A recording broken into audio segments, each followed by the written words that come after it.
Good morning, good afternoon, or good evening. Hi, I'm Lisa Ackberry, your hair doctor, and I'm really excited about this new year because we're going to be doing lots of exciting things. I'm really uber excited, and I just want to start with saying we must finish our book.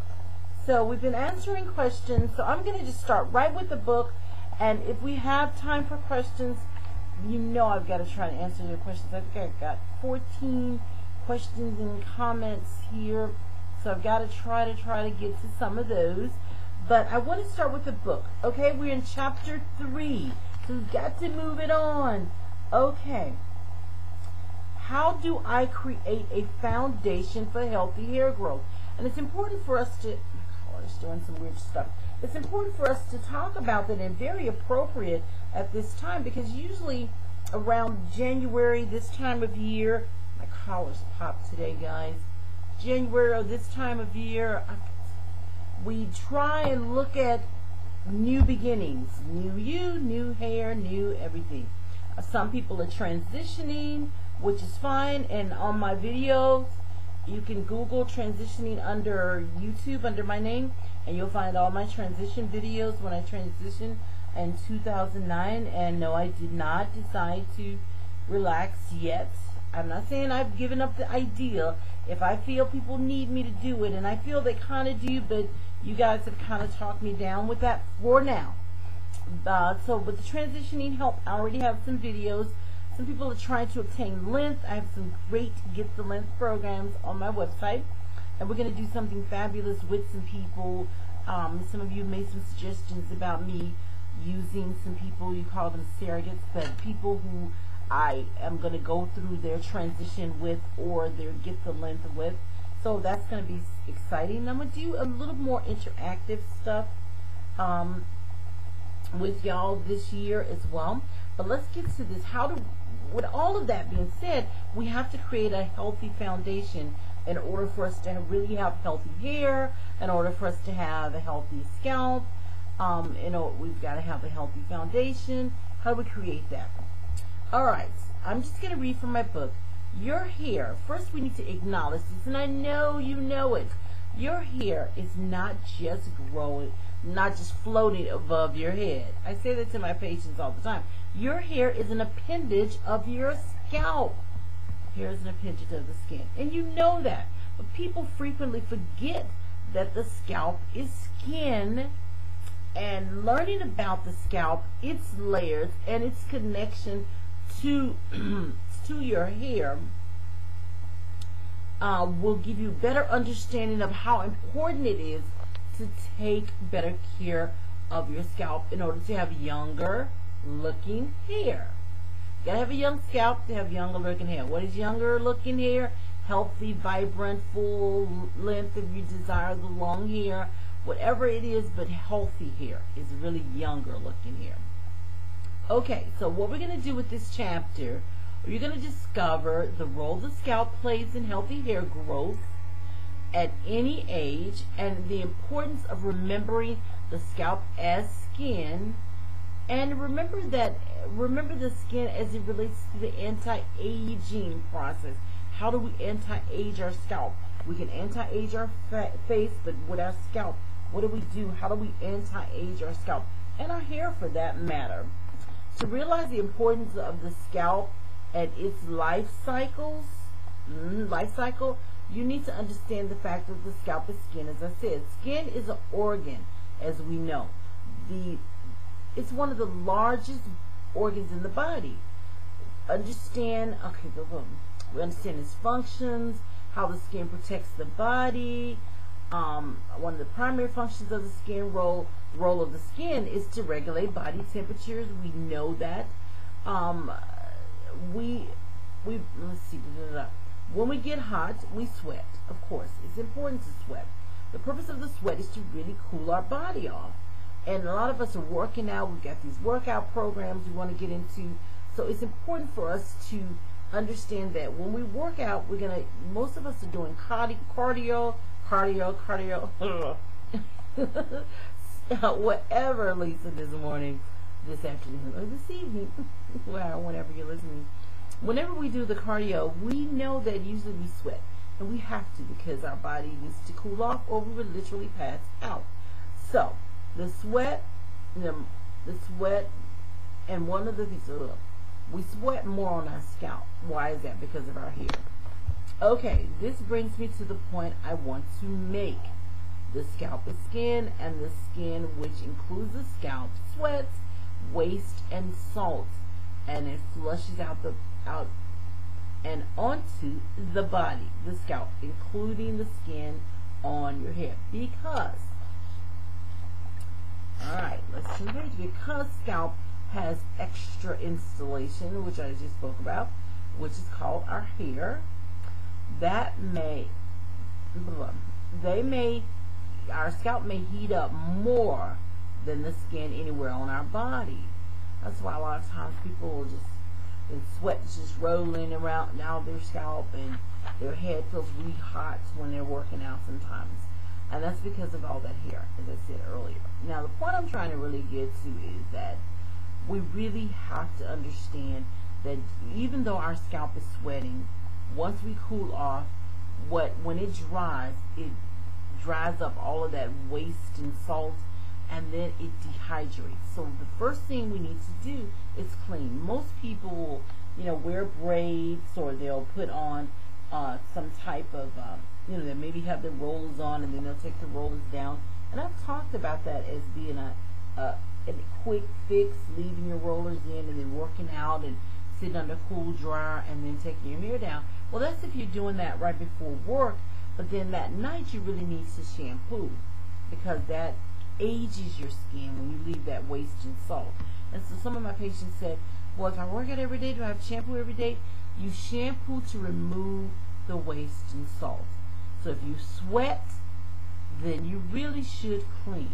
Now we're talking about cleaning for the day, just a quick fix. Okay? A healthy scalp is important, because a healthy scalp will prevent aging of the epidermis layers. It also, we need to keep in mind those epidermis layers. We're looking at our face, we're looking at the epidermis. Our scalp has the epidermis as well. The top protective layers. Now we're going to talk about that in just a second, but we need to protect that renewing process. Okay, the skin basically has three layers: the epidermis, and the dermis, and the hypodermis. Okay, we're going to talk about the two main layers that we seem to affect. The hypodermis basically anchors things, but we'll talk about that in a minute. The skin's layers, the one that we're most familiar with is the epidermis and the dermis. The layer that you may not see, as I said, is the hypodermis. I went through beauty school, trichology school, before I ever learned about the hypodermis. And it was not until I began to write my dissertation on the embryo of the hair follicle that I learned about this important but yet forgotten layer. Okay, these layers are vital to these layers are a vital part of our overall health of our body. So they are particularly of interest to us because of the epidermis. It's really, really important that we understand that epidermis as it relates to our hair and the health of our hair and the anti-aging of our hair and the anti-aging of our scalp. And why would we care if we anti-age our scalp? Because an aged scalp is cracked, dry, brittle, flaky, polluted, just like your face. When you don't clean the cosmetics off, when you don't hydrate, when you don't do the things you should do to care for your face, then you age, and the scalp is skin. Alright, let's talk about the epidermis. The epidermis is by far the layer that suffers the most abuse. Therefore, I will spend a little bit more time explaining how easily we injure this particular skin, causing that aging damage that I just mentioned. The epidermis is the outer layer of skin, and is in itself, it basically makes up, it's made up of several layers, 5 tier layers. And these are protective layers that protect those inner layers in the delicate tissue everywhere the life of the skin, everywhere the life of the skin lives. That makes sense? Okay. For example, having a healthy epidermis is important to prevent, and this is important because, let's see, so the restart, postpone. My computer was trying to update and restart. Don't y'all hate that when you're in the middle of something, and if you don't pay attention to it before you know it, boom, everything's gone. You looked away a few seconds and it gave you that little quick warning, we're going to restart, and then you're looking away, but I caught it, so it didn't restart and close down. Your questions on my other computer. Alright, I have two computers. I have the laptop, which I'm talking to with you, and then I have my desktop, where all your questions are. Why I have two computers on my desk? Wow. Matter of fact, sometimes I have a third one, my iPad. But don't ask why. I'm just a busy person, okay? Some of you know I got some workaholics out there. I know I'm not by myself. Anyways, get back to the topic, Lisa. It's very interesting. I will spend a little more time on this. Now, let's talk about the epidermis. The epidermis is the outer layer of the skin, and it makes up of 5 tier layers. And these tier layers fit close, tight together, and they protect the inner delicate tissue where all the true skin, the live skin, where all the activity occurs. And we'll be talking about the true skin, the dermis, in just a minute. Let's see. For example, having a healthy epidermis is important in preventing scalp burns. Some of you out there who wear relaxers, if you say, oh, I have a sensitive scalp, that's the reason I burn. Well, you're burning because you have a thin, worn epidermis. Another name for a sensitive scalp is a damaged scalp. If your epidermis was healthy, you would not burn with a relaxer. Your pain receptors are merely responding to that very thin, worn skin. A solid cornea layer, which is the top epidermis layer, if it's solid and healthy, then you're not going to have problems with burning. So that's why it's important to keep our epidermis healthy. I've conducted many studies to prove theories that I had about why women burn with relaxers. And it's been proven over and over again. Once we get the epidermis healthy, they don't burn. It's extremely exciting. We have patients who come to us and they have all these scalp problems and dehydration, flaky, itchy, and once they go through the stabilization process, and you don't have to come to my clinic for me to help you stabilize your scalp. Now, if you have a chronic case, you may have to see a trichologist in your area or a dermatologist, but in many cases you can do a lot of this at home, and we're going to talk about that. Okay, now let's see. We're going to go to the next page. We're having good fun and good lessons today, aren't we? Okay, let's see. Many women, let's talk about that. Here's a breakdown of the survey answer, because I conducted a study and I did some surveys, and listen to the response. I found that over 60% of the women who started, oh, read, Lisa. You wrote it, read it. Okay, I found that over 60% of the women who stated that they had experienced sensitive scalp actually had developed a sensitivity to chemical services. Many women who are transitioning are running. That's why I talk about they're running from something, but they don't know where they're going. They're running. That's why I want to help you. Run into my arms. I help you to deal with your natural hair, know how to do it, and how to keep it healthy. For some reason, these little curls are separate, are very defined, and there makes my hair look thin on that side. And I hate that look, so I'm going to pull that in a little bit. There you go. A little better. Anyway, okay. Alrighty now, let's see. Okay, I found that they have sensitivity to chemical services. After perms, many receiving relaxers, many months and sometimes years. My studies conducted, I'm going to just kind of read, so I'll be looking down just for a minute.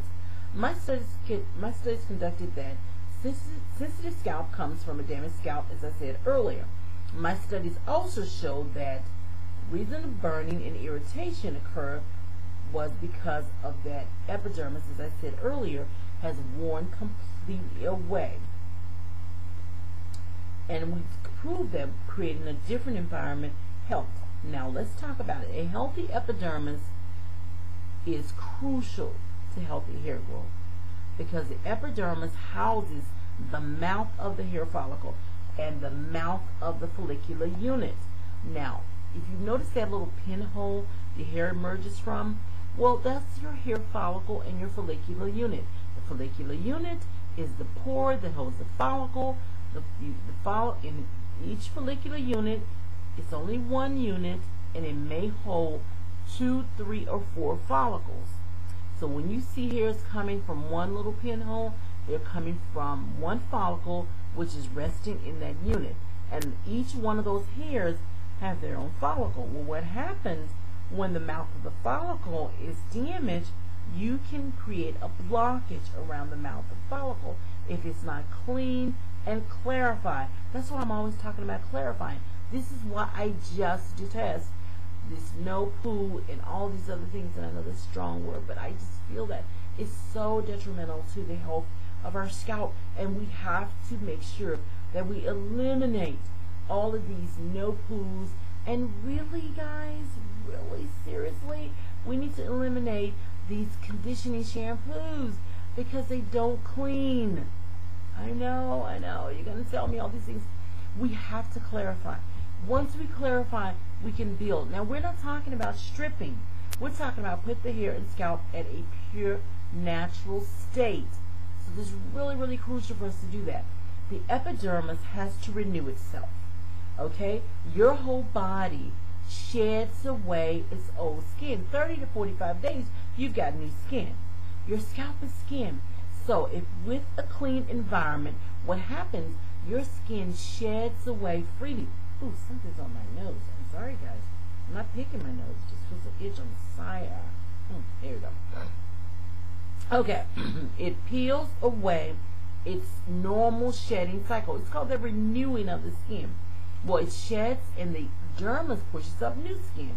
Well, a unhealthy, dirty, polluted is what I call it, environment on the epidermis causes problems. One, it blocks the mouth of the follicle in the follicular unit, as I said earlier, and it also causes an environment for pathogens to live, breed, and grow. So a lot of these scalp diseases come from these dirty environments. I'm not saying everything does, but some of it is a problem with, like I have patients who have eczema, seborrheic dermatitis, psoriasis. It's harder for them to heal because they will not do what the dermatologist says and do these things like, let's go back to this. They will not do what the dermatologist says and make sure that they keep that clean environment. Well, the problem with keeping the kind of clean environment that everyone wants them to keep is their hair dries out. And that's what people are afraid of. This is why you have to clarify.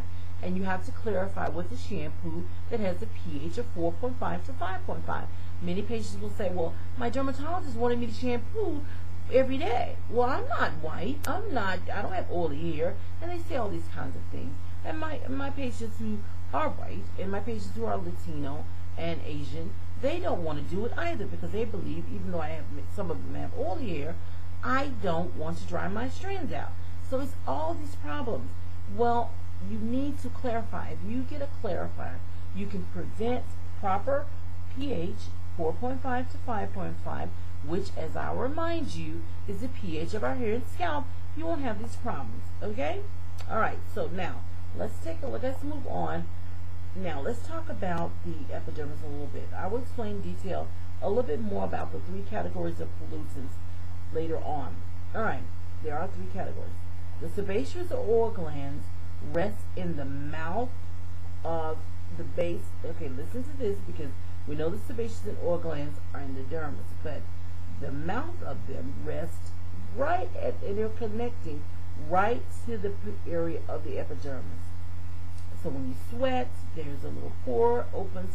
That part of the mouth of that pore is in the epidermis. So it's crucial that you keep everything clean and clarified. Natural oils help the scalp ward off different infections or natural oils, but you really can't really get to them because there's so many pollutants there. Okay, what we're going to do here is we're going to stop and we're going to stop here, and I want you to get your questions in, and next week what I'm going to do is I'm going to continue this chapter on the scalp and skin, and I'm going to do that as I move forward in this chapter on how to keep your scalp healthy.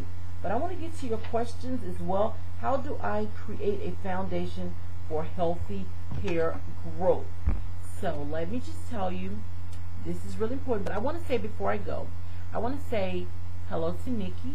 Thank you so much, Nikki, love, my love, for sending me that wonderful, sweet video. Thank you so much for so many of you. And I didn't get to your questions this week, but I promise you, absolutely promise you, I will. I'm Lisa Berry, your hair doctor. I love you. I love you, love you. To God be the glory. Have a blessed, wonderful, beautiful day. And I'll talk to you guys later. Bye-bye.